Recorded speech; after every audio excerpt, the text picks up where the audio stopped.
कबीर साहेब जी के यहाँ साधु संतों का जमावड़ा रहता था। कबीर साहेब जी ने कलयुग में पढ़े लिखे ना होने की लीला की, परंतु वास्तव में वे स्वयं विद्वान हैं। इसका अंदाजा आप उनके दोहों से लगा सकते हैं, जैसे मसी कागज छुयो नहीं, कलम गही नहीं हाथ। उन्होंने स्वयं ग्रंथ न लिखने की भी लीला तथा अपने मुख कमल से वाणी बोलकर शिष्यों से उन्हें लिखवाया। आपके समस्त विचारों में राम नाम, पूर्ण परमात्मा का वास्तविक नाम की महिमा प्रतिध्वनित होती है।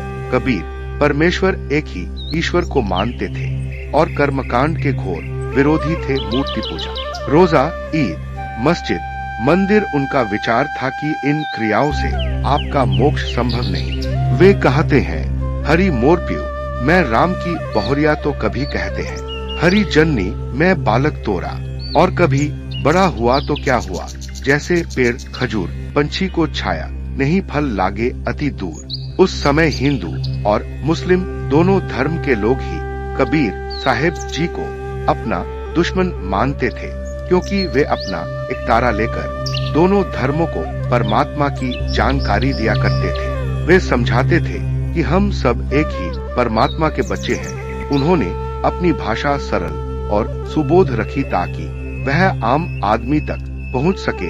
कबीर साहेब जी को शांतिमय जीवन प्रिय था और वे अहिंसा, सत्य, सदाचार आदि गुणों के प्रशंसक थे।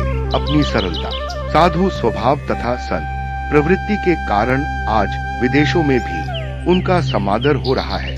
कबीर साहेब जी सिर्फ मानव धर्म में विश्वास रखते थे। पाहन पूजे हरि मिले तो मैं पूजो पहाड़, वाते तो चाकी भली पीसी खाए संसार। कबीर माया पापड़ी फंद ले बैठी हठी, सब जग तो फंदे पड़िया, गया कबीरा काठी। अर्थ कबीर दास जी कहते हैं कि यह पापिन माया फंदा लेकर बाजार में आ बैठी है। इसने बहुत लोगों पर फंदा डाल दिया है, पर कबीर ने उसे काटकर साफ बाहर निकल आए हैं। हरि भक्त पर फंदा डालने वाला खुद ही फंस जाता है। दोहे कबीर साहेब जी के प्रसिद्ध दोहे, भैसानी माहे रहत नित बकुला, तकुला ताकि न लीना हो, गायंट माह बकेलू नहीं कभू, कैसे के पद पहचनभू हो। कबीर हार चाम लहू ना मेरे, जाने कोई सतनाम उपासी, तारन तरन अभय पद दाता, मैं हूँ कबीर अविनाशी। भावार्थ, कबीर साहेब जी इस वाणी में कह रहे हैं कि मेरा शरीर हड्डी और मांस का बना नहीं है। जिसको मेरा द्वारा दिया गया सतनाम और सार नाम प्राप्त है, वह मेरे इस भेद को जानता है। मैं ही सबका मोक्षदायक हूँ तथा मैं ही अविनाशी परमात्मा हूँ।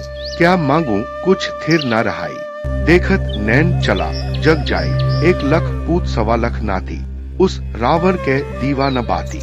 भावार्थ, यदि एक मनुष्य अपने एक पुत्र से वंश की बेल को सदा बनाए रखना चाहता है तो यह उसकी भूल है। जैसे लंका के राजा रावण के 1 लाख पुत्र थे तथा 1.25 लाख नाती थे। वर्तमान में उसके कुल वंश में कोई घर में दीप जलाने वाला भी नहीं है, सब नष्ट हो गए। इसलिए हे मानव, परमात्मा से तू यह क्या मांगता है जो स्थायी ही नहीं है। सतयुग में सत्सुकृत कह टेरा, त्रेता नाम मुनिंद्र मेरा, द्वापर में करुणा में कहलाया, कलयुग में नाम कबीर धराया।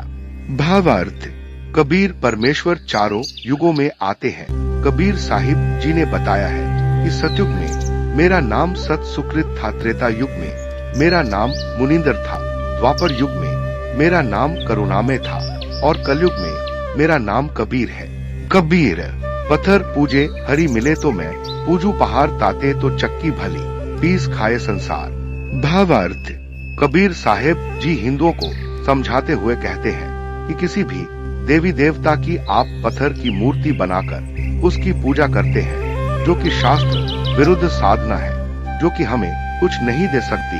इनकी पूजा से अच्छा चक्की की पूजा कर लो, जिससे हमें खाने के लिए आटा तो मिलता है। जाति न पूछो साधु की, पूछ लीजिए ज्ञान, मोल करो तलवार का, पड़ी रहन दो म्यान। भावार्थ, परमात्मा कबीर जी हिंदुओं में फैले जातिवाद पर कटाक्ष करते हुए कहते थे कि किसी व्यक्ति से उसकी जाति नहीं पूछनी चाहिए, बल्कि ज्ञान की बात करनी चाहिए, क्योंकि असली मोल तो तलवार का होता है, म्यान का नहीं। माला फेरत जुग भया, फिरा न मन का फेर कर का मन का डार दे, मन का फेर। भावार्थ, कबीर साहेब जी अपनी उपरोक्त वाणी के माध्यम से उन लोगों पर कटाक्ष कर रहे हैं जो लंबे समय तक हाथ में माला तो घुमाते हैं, पर उनके मन का भाव नहीं बदलता, उनके मन की हलचल शांत नहीं होती। कबीर जी ऐसे व्यक्ति को कहते हैं कि हाथ की इस माला को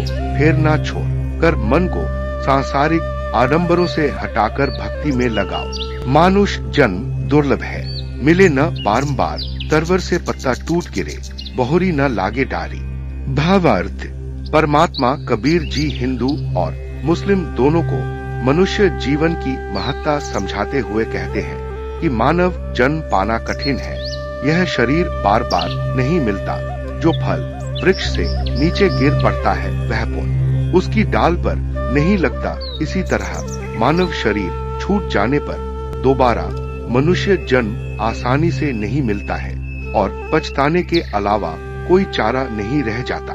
पानी केरा बुदबुदा, अस मानस की जात एक दिना छिप जाएगा, जो तारा पर भाव। भावार्थ, कबीर साहेब लोगों को नेकी करने की सलाह देते हुए इस क्षण भंगुर मानव शरीर की सच्चाई लोगों को बता रहे हैं कि पानी के बुलबुले की तरह मनुष्य का शरीर क्षण भंगुर है। जैसे प्रभात होते ही तारे छिप जाते हैं, वैसे ही ये देह भी एक दिन नष्ट हो जाएगी।